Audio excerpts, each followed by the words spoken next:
à tous, bienvenue. Ravi de vous accueillir pour cet atelier. L'idée était de parler un peu des communautés. Le contenu, c'est bien. Faire du contenu, c'est bien.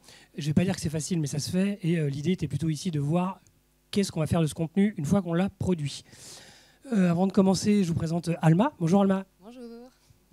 Et donc je suis Jean-Sébastien. On travaille pour WeFactory qui fait partie de Net Media Group. On est spécialisé en B2B et on a environ une dizaine d'activités en B2B. On accompagne environ 650 clients par an. WeFactory, c'est une agence, donc c'est l'agence de marketing B2B intégrée de Net Media Group. La chance qu'on a, c'est qu'on a des médias, 11 marques médias B2B qui nous permettent d'avoir de la data pour comprendre le comportement des audiences B2B. Et c'est grâce à ça, grâce à cette data qu'on travaille au quotidien, qu'on va pouvoir construire des dispositifs innovants, performants pour le compte de nos clients. Voilà ce qu'on fait au quotidien chez WeFactory. Avant de rentrer et de commencer la presse, on voulait vous solliciter pour vous poser quelques questions, pour savoir, vous, comment vous recherchez l'information aujourd'hui.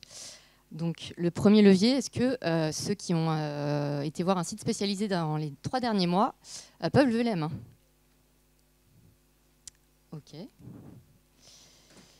Ceux qui ont utilisé un moteur de recherche, toujours sur 3 derniers mois. Okay. Les réseaux sociaux. Ouais. L'IA, aujourd'hui on sait que l'IA, ouais, voilà. On voit que ça prend quand même de l'ampleur.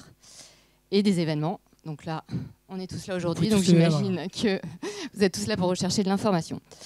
Donc du coup, en fait, c'est un premier constat, c'est qu'on voit que ça a énormément changé. On sait que les canaux se sont démultipliés énormément et on le voit, la consommation est disparate, différente. Et aujourd'hui, dans ce contexte, il est compliqué d'émerger. Donc c'est toute la logique d'aujourd'hui. Cette évolution fait qu'aujourd'hui, comment on adresse notre cible, comment on est pertinent et surtout comment on convertit. Comment créer de l'engagement. Donc, notre raison d'aujourd'hui, c'est justement donc, de parler de cette communauté. La communauté, aujourd'hui, elle permet de différents points. Et c'est pour ça qu'on est là pour en parler aujourd'hui. Elle va permettre de renforcer votre image, de fidéliser vos clients et d'aller même jusqu'à convertir des prospects. Et il est important, il est nécessaire de créer vraiment l'adhésion autour de sa marque pour pouvoir nurturer son écosystème, émerger dans son écosystème et être au plus près de votre audience et vraiment être pertinent. Donc ça, c'est bien beau, mais maintenant, comment créer une communauté? Puisqu'évidemment, c'est pas simple, c'est pas facile. Et comme l'a dit Jean-Sébastien, on a la chance, nous, chez WeFactory, d'avoir la data et une dizaine de marques médias qui nous permettent donc du coup d'adresser des cibles très distinctes. Et on est là aujourd'hui pour essayer de vous développer les différentes étapes, nous aujourd'hui, qu'on utilise pour être au plus près d'une communauté et la travailler. Le premier point, c'est de bien définir vos objectifs. Quels sont aujourd'hui vos objectifs? Pourquoi vous faites du contenu? Pourquoi vous faites du marketing? Est-ce que vous souhaitez travailler le branding? Est-ce que vous souhaitez être reconnu? Premier point. Est-ce que vous souhaitez être considéré? Donc ça, c'est plutôt l'engagement. Ou est-ce que vous souhaitez interagir et convertir avec vos audiences? Les 3 objectifs ne sont pas antinomiques. On peut courir plusieurs objectifs à la fois. Ce qui est important, en tout cas, c'est de le savoir et de bien le définir en amont. En fonction de quoi, on ne va pas produire la même typologie de contenu. En contenu sur la partie reconnaissance, on va plutôt travailler des contenus héros. Des contenus héros, c'est quoi? C'est des contenus qui sont exclusifs, à très forte valeur ajoutée et qui sont exclusifs. On ne les voit qu'une fois et qui sont très puissants pour être reconnus et faire émerger sa marque comme une marque reconnue. Le contenu d'engagement, c'est le contenu hub. C'est un contenu qui est là pour démontrer que votre marque existe dans son écosystème. Un bon exemple, c'est aujourd'hui, on est tous présents ici, faire un papier, un contenu, une vidéo, un post sur notre présence sur un salon va démontrer qu'on fait partie de notre écosystème. Et c'est ce que nous avons fait nous-mêmes d'ailleurs, pas plus longtemps que la semaine dernière. Enfin, la conversion, on est là sur du contenu qui va permettre d'interagir avec les cibles. Et donc là, on est vraiment pour répondre à une problématique que la cible se pose. On répond à une question, en contrepartie de quoi on va détecter, nous, marque, un intérêt.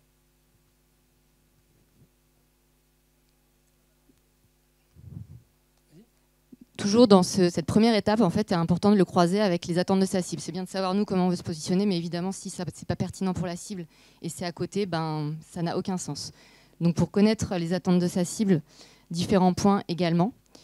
L'objectif de la cible, qu'est-ce qu'elle recherche aujourd'hui? Est-ce qu'elle recherche à s'informer? Est-ce qu'elle recherche à monter en compétences avec des formations, des masterclass, ce genre de choses? Est-ce qu'elle est là aussi pour travailler son personal branding? en tant qu'individu, ou elle cherche à échanger justement avec son écosystème parce qu'il y a des sujets aujourd'hui qui lui demandent d'avoir cette connaissance. Ce qui est hyper important à l'intérieur de ça, l'objectif de votre cible, il faut vraiment bien le matérialiser, le définir et le comprendre. Quitte à mener en amont des études qualitatives ou quantitatives. Ça peut être 4 interviews au téléphone, c'est simple, efficace, mais au moins on comprend les enjeux de sa cible. Est-ce que la cible, finalement, elle souhaite être reconnue? Ça peut être le cas. Est-ce qu'elle souhaite s'informer? Ou est-ce qu'elle est dans une démarche qui est beaucoup plus en amont de tout ça et elle est juste là pour, quelque part, s'informer? C'est vraiment très important parce que ça va permettre d'orienter toute la production de votre contenu et de comprendre comment bien engager votre cible. Le deuxième point, ça va être quels sont ses centres d'intérêt. Est-ce que c'est plutôt inspirationnel? Est-ce que c'est sur son secteur? Il faut vraiment chercher l'information sur son secteur social, ou c'est vraiment propre à son métier. Donc c'est pareil, ça se croise évidemment avec le premier point et ça permet encore d'aller plus loin dans la démarche derrière. Pareil, un simple quiz sur Internet avec des outils comme Google Forms permet de comprendre quel est l'intérêt de ma cible. Et on peut penser qu'aujourd'hui, parce qu'on a une solution, je sais pas, qui fait du cash management, il faut qu'on parle de cash management. Peut-être que le sujet de votre cible n'est pas du tout celui-là, et donc vous n'allez pas réussir à l'intéresser avec ce sujet-là. Il faut trouver des moyens détourés qui permettent d'aller chercher l'intérêt de la cible sur ce qui l'intéresse vraiment. Et le dernier point, quelles sont ses habitudes de consommation? Donc, c'est les questions qu'on vous a posées en premier lieu. On voit que c'est très disparate, que chacun consomme à sa manière. Donc, quel est le moyen de consommation de votre cible et comment on l'adresse? Et derrière, avec ces 3 points, on a quand même un profil assez propre et assez net de notre cible. On va pouvoir, derrière, tout décliner notre strat pour pouvoir l'adresser. Tout à fait. Donc ça, c'était notre première étape. Je te laisse parler de ce cas. Un cas client pour illustrer un peu ça, comment est-ce qu'on va définir tout ça et comment ça se matérialise. Ça, c'est Connecta, c'est un client qu'on accompagne depuis des années sur la production de contenu. L'idée était de savoir comment émerger sur une thématique sur laquelle tout le monde parlait de volume. On veut faire du volume, il faut faire du volume et ainsi de suite. Eux, ils ont dit, en relation client, l'idée, c'est pas forcément de faire du volume. Plus vous avez des process qui sont bons, moins vous aurez besoin d'interaction avec vos clients. Voilà le positionnement. On a construit une marque qui s'appelle Excellence Client pour eux, afin de se positionner sur l'importance de l'excellence client. Et ce qu'ils ont vendu, c'est plutôt du conseil. Ils ont réussi à ancrer cette image. Et donc là, on est vraiment dans la création d'une marque média pour renforcer le positionnement du marque. La marque Connecta, le positionnement, l'excellence client. Le deuxième, la deuxième étape, c'est vraiment, c'est basique, hein, je pense que tout le monde le sait, mais c'est identifier les bons canaux et démultiplier les formats. Ça doit toujours dans cette logique de répondre aux attentes de notre cible. Ça ne sert à rien de surmédiatiser ou surdiffuser sur un canal si la cible n'y est pas. Tout le monde le sait aujourd'hui, mais voilà, il faut vraiment l'avoir en tête. Et surtout, grâce à l'IA aujourd'hui, on sait qu'on a une optimisation de contenu possible. On peut avoir un contenu phare, un webinar. Avec l'IA, on peut en faire des articles, on peut en faire un découpage vidéo, on peut en faire des capsules réseaux sociaux. Voilà, on peut faire plein de choses. Ça permet non seulement à moindre coût d'avoir son contenu qui va multiplier les formats, et surtout chaque format est pour un canal. Donc ça va aussi permettre d'adresser différents canaux. Le gros avantage de l'IA, c'est pas de produire beaucoup de contenu, c'est de produire beaucoup plus vite dans beaucoup de formats. Mais la thématique et le message doivent vraiment être choisis, et ça ne change pas. On ne va pas apprendre l'IA pour aller produire beaucoup de contenu, on pourrait le faire, mais derrière, on ne va pas remonter nos algorithmes, ni de Google, ni des réseaux sociaux, ni ainsi de suite. Donc l'idée, c'est vraiment de préempter une thématique, trouver les bons sujets, plutôt que de faire de la volumétrie. Un exemple également sur cette étape, c'est le client Cégide, donc qui s'adresse à solutions auprès de la cible DAF, direction administrative et financière. Et il cherchait à engager cette cible qui est sursollicitée et qui a des enjeux réglementaires très importants aujourd'hui, qui a des changements de loi, ce genre de choses, des obligations légales. Et puis les DAF, le secteur, l'économie, on sait, sous tension, donc il y a une vraie... il y a un vrai enjeu sur cette communauté aujourd'hui. Donc on a créé ce concept qui est une communauté de DAF qui s'appelle Exer des DAF. Le principe, c'est de regrouper 5 fois par an en petits groupes. Donc l'objectif, on n'est pas sur du volume, on est plutôt sur des petits groupes justement pour permettre à chacun de parler, de prendre la parole. On sait que cette cible est en demande d'informations, mais aussi d'échanger avec ses pairs. Et c'est un format qui permet exactement ça. Et ce qu'on se disait derrière, c'est que ce format-là, donc 5 focus group à l'année, nous permet derrière de générer du contenu. Donc on a des articles, on a créé tout un espace dédié sur notre marque média qui s'adresse évidemment à cette cible. On en fait des livres blancs, donc on est non seulement dans une logique, ce qu'on disait dans les objectifs des contenus, on a de la noto, mais également de la conversion. Donc voilà, un contenu peut aussi essayer, voilà, en fonction du format, de répondre à différents objectifs. Privilégier les contenus expérientiels. On n'est plus du tout dans une logique de contenus qui sont descendants. On n'est pas là pour produire du contenu diffusé. On est vraiment là pour proposer des expériences. Et en B2B, c'est possible également. Ça favorise la mémorisation et ça favorise l'interaction et l'engagement de nos différentes communautés. L'idée, c'est des exemples là qu'on vous donne. On va pouvoir faire une keynote pour aller proposer de l'inspiration ou de l'exploration de thématiques, du diagnostic ou du quiz, j'en ai parlé tout à l'heure, pour mesurer la maturité, mais également nous en tirer des enseignements, proposer une masterclass pour proposer à nos audiences de monter en compétences, co-construire avec ses pairs lors d'un focus group, c'est des formats qui marchent de mieux en mieux, travailler son personal branding avec une tribune, également important, la communauté qui participe à la construction de votre communauté, eh ben, à un moment donné, il faut lui donner la parole pour qu'elle puisse être valorisée elle-même. Networker lors de moments d'échange privilégiés. Là, on peut imaginer des déjeuners ou des dîners VIP où ils vont échanger entre eux. Enfin, appartenir à une communauté, en quelque sorte le Graal, le club qu'on a déjà monté pour certaines communautés. C'est pas forcément une fin en soi, ça se fait assez naturellement finalement. L'idée de tout ça est bien évidemment de s'inscrire dans toujours une logique de maximisation de la conversion en répondant aux attentes de nos cibles. On l'a vu, inspirer, explorer, mesurer sa maturité, monter en compétences et ainsi de suite. Et pour illustrer cette étape, on a voulu mettre en avant Cofidis, avec qui on a lancé il y a 5 ans maintenant la femme du digital. Donc c'était surfer voilà, sur une conviction sociétale, c'était vraiment la valorisation de la femme à ce moment-là et sortait des enjeux sociétaux. Et d'autant plus dans un secteur donc, qui est le secteur du e-commerce où la femme est sous-représentée. Donc on a lancé cette femme du digital qui est un trophée finalement avec la sélection de 10 profils par an, donc ça fait 5 ans, on est à une cinquantaine de profils, de très beaux profils, qui se retrouvent chaque année avec non seulement une cérémonie, mais des clubs pour qu'elles se rencontrent, elles se retrouvent, elles parlent de sujets justement où elles ont besoin d'échanger entre pairs, non seulement sur le volet métier, mais sur le volet être une femme dans ce secteur-là. Et il y a tout un volet médiatisation qui permet de faire rayonner non pas Cofidis, mais vraiment la femme digitale. Donc c'est vraiment la communauté de la femme digitale à travers un appel au vote, puisque c'est un vote public, et qui permet de faire rayonner chaque année cet événement.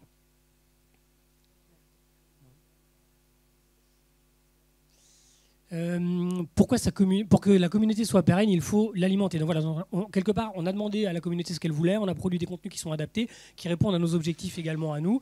On a construit notre communauté. Derrière, il va falloir aller l'alimenter en contenu et créer avec elle des points d'interaction qui sont suffisamment fréquents pour ne pas passer à la trappe. Donc voilà, donc proposer des contenus qui soient utiles, parce que c'est ça qui est important. On n'est pas là pour faire de la pub ni de la promotion, mais répondre à une attente de l'audience. Le diffuser sur des canaux qui soient pertinents. On l'a vu tout à l'heure, des habitudes de consommation de l'information qui est complètement différente. Donc, il faut trouver les bons canaux adaptés à nos cibles. Et enfin, des événements physiques pour aller se rencontrer, parce qu'une communauté, pour qu'elle vive, il faut qu'elle se rencontre aussi dans la vraie vie et qu'elle puisse échanger ensemble. Et dernier exemple, on a lancé un club Action Co. Et là, c'est vraiment c'est le travail sur la reconnaissance pour créer un sentiment d'appartenance. Donc, on a parlé, voilà, Jean-Sébastien a parlé du Saint Graal du club. Effectivement, on le ressent. Donc, c'est une communauté de directeurs commerciaux, le club Action Co, où on les réunit 4 fois par an. C'est des ateliers de travail et ils sont ravis de se retrouver. Ils sont en demande d'ailleurs. Et ça nous permet, nous, derrière, non seulement de développer cette communauté, de l'approcher, de la comprendre et de l'alimenter avec des contenus. Donc on a fourni des études, ça nous permet d'avoir des contenus post-atelier avec des articles, des livres blancs, des podcasts. On a un groupe WhatsApp qui permet aussi d'entretenir et justement de l'alimenter pour que cette communauté vive et des invités à des événements exclusifs. Et le fait qu'ils appartiennent à cette communauté, on les sent aussi beaucoup plus réceptifs quand on les invite à d'autres événements. On sent qu'il y a vraiment un sentiment d'appartenance qui fait que justement, ce qu'on se disait au départ, la conversion devient beaucoup plus accessible. Exactement, on le voit ici en fait. Ce qui fonctionne vraiment dans cette communauté, c'est qu'on a commencé par s'intéresser à eux. Est-ce que vous voulez qu'on fonde une communauté ensemble ? Quelle thématique vous souhaitez qu'on traite ? Quelles sont vos problématiques ? Est-ce que vous voulez en parler entre vous ? Quel format vous souhaitez qu'on aborde pour répondre à vos enjeux ? ainsi de suite, ainsi de suite, ainsi de suite. Le fait de les engager au démarrage, qu'ils co-construisent cette communauté avec nous, nous a permis derrière d'avoir une communauté engagée. On n'a pas mis de chiffres, on n'a pas mis de KPI dans l'intégralité des slides qu'on a défilés. Ici, on va quand même vous en donner une qui est assez importante. La communauté Action Co, sur l'intégralité des manifestations qu'on a faites cette année, c'est moins de 10% de nos shows sur les manifestations qu'on a organisées. Donc ça veut dire qu'on est quand même sur des membres qui sont surengagés, parce qu'ils sont contents de se retrouver. Ils savent que le contenu qu'ils vont retrouver lors de ces manifestations, c'est du contenu qu'ils ont souhaité et pour lequel ils ont eu une demande.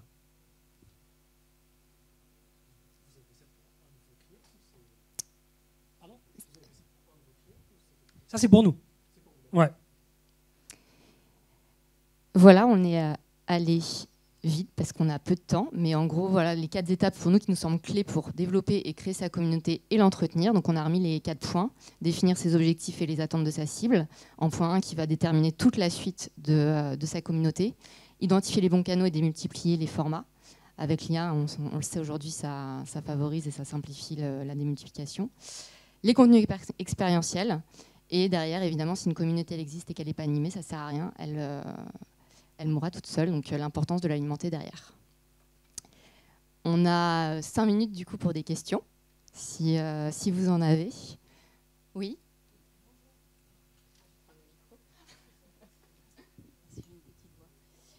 J'avais 2 questions. La première, c'est sur le club Action Co, quel est le business model? Et une seconde sur les outils utilisés pour générer des contenus à partir des webinaires ou autres formes. Les outils pour régénérer des contenus, c'est ça? À partir d'un webinaire? À partir des contenus qu'on a générés, comment on va générer d'autres contenus? Non, à partir des webinaires. À partir des webinaires, quel outil on utilise? Ok. Alors, le premier truc, le business model du Club Action Co, en fait, il est sponsorisé. Donc, on a des sponsors qui viennent. Et voilà, quand c'est une thématique RH, bah, c'est Michael Page qui vient, qui prend la parole. On co-construit avec Michael Page et la communauté le contenu qu'on souhaite voir diffusé. Michael Page prend la parole et il rémunère le club pour cette prise de parole. Sur les outils, en toute franchise, on en a plein chez nous. Donc tout le monde utilise un peu ce qu'ils veulent. Donc on a développé nous-mêmes, on a développé des LLM nous-mêmes qui nous permettent de transposer, on va dire, les webinaires dans d'autres contenus. Et après, chacun utilise les outils qu'il a à sa disposition. Il y en a qui vont utiliser notamment ChatGPT, mais pas que. On a 5-6 outils différents. Moi-même, j'en utilise un autre. Enfin voilà, chacun utilise les outils qui lui semblent le plus pertinent et surtout là où il est à l'aise et là où il s'est prompté le mieux. Mais globalement, chacun utilise les outils qu'il souhaite pour les retranscriptions notamment. Et on utilise, dans une chaîne de production, il y a plusieurs outils. Il y en a un qui va nous permettre, la première étape, ça va être la transcription, la deuxième, la création d'un article, ce genre. Donc ce n'est pas un outil, c'est effectivement l'accumulation de plusieurs qui vont permettre d'arriver à un contenu satisfaisant et une relecture humaine derrière, bien sûr.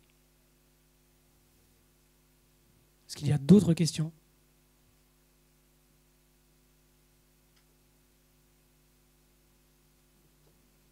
Oui.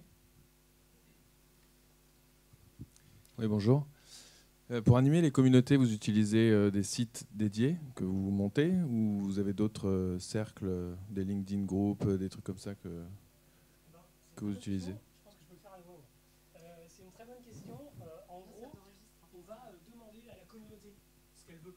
Donc concrètement, ce n'est pas nous qui choisissons, c'est surtout la communauté qui va choisir le meilleur moyen de communication. Donc on a des communautés, on l'a vu, le Club Action Co, il vit sur WhatsApp. On a des communautés qui vivent sur des groupes LinkedIn. On a des communautés qui ont juste des sites d'information sur lesquels ils vont retrouver toutes les actus qu'ils souhaitent voir. On a des communautés qui vont avoir des newsletters. Chaque communauté va choisir finalement son propre support, là où elle se sent le plus à l'aise. Et je rebondis sur l'histoire de la newsletter là, tout à l'heure. Là. La newsletter, c'est un formidable outil pour... parce qu'on parle beaucoup d'IA, là, tout ce temps qu'on est. J'ai vu tout à l'heure, ça m'a fait un peu flipper là, quand vous avez levé la main sur l'IA. L'IA est en train de tuer un peu le référencement naturel. Donc finalement, tout le contenu qu'on produit aujourd'hui, qu'on met à disposition comme ça, là, l'avantage qu'on a avec des communautés, c'est qu'on sort un peu de ça.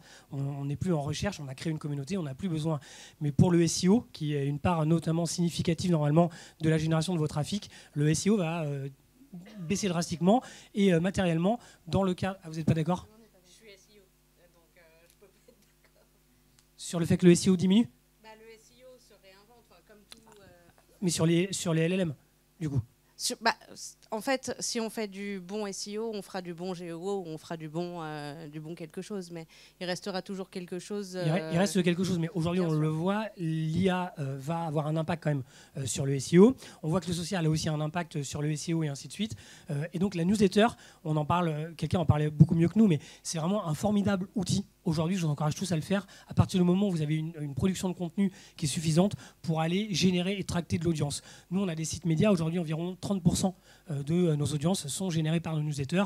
C'est donc un formidable levier, de même que les réseaux sociaux, de même que l'IA, pour aller générer du trafic. Et plus ça va, plus c'est important. Et le taux d'ouverture des newsletters n'a jamais été aussi bon. Nous, on a des taux d'ouverture qui, il y a quelques années, étaient plutôt à 20%.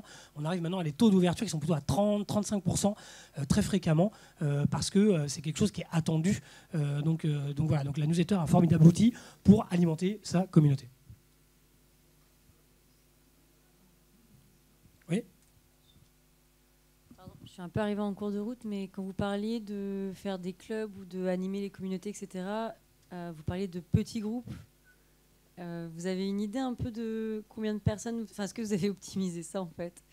Entre 5, 20 personnes Oui, en fait, quand effectivement, la communauté, elle peut avoir 70, 100 personnes, mais quand on va les solliciter, on va limiter.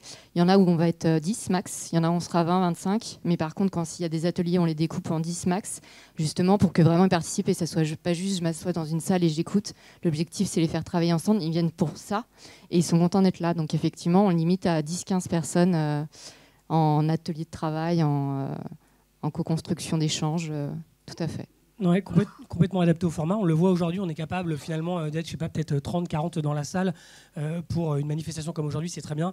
Maintenant que sur le cercle des DAF, vous avez des DAF d'entreprises assez conséquentes qui viennent, qui prennent la parole sur des données un peu confidentielles et ils vont travailler ensemble.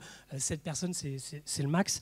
Sur une thématique un tout petit peu plus généraliste où ils vont travailler pendant 1 heure ou 2, on peut monter jusqu'à 15, mais rien que 15, déjà c'est 2 groupes de travail, parce qu'un groupe de travail à 9, sinon on n'a pas tout le monde qui prend la parole, et donc le contenu à la fin il devient pauvre. L'idée c'est vraiment que le contenu soit riche, que tout le monde prenne la parole, que tout le monde soit considéré, que tout le monde exprime sa problématique et son point de vue. Et justement, le fait d'en avoir finalement un petit comité, ça permet aussi, si on était tous à un seul moment, on en ferait un dans l'année, là ça permet d'en avoir plusieurs, de créer, aussi d'animer la communauté et d'avoir cette continuité sur l'année et de les solliciter, de faire vivre cette communauté différemment également.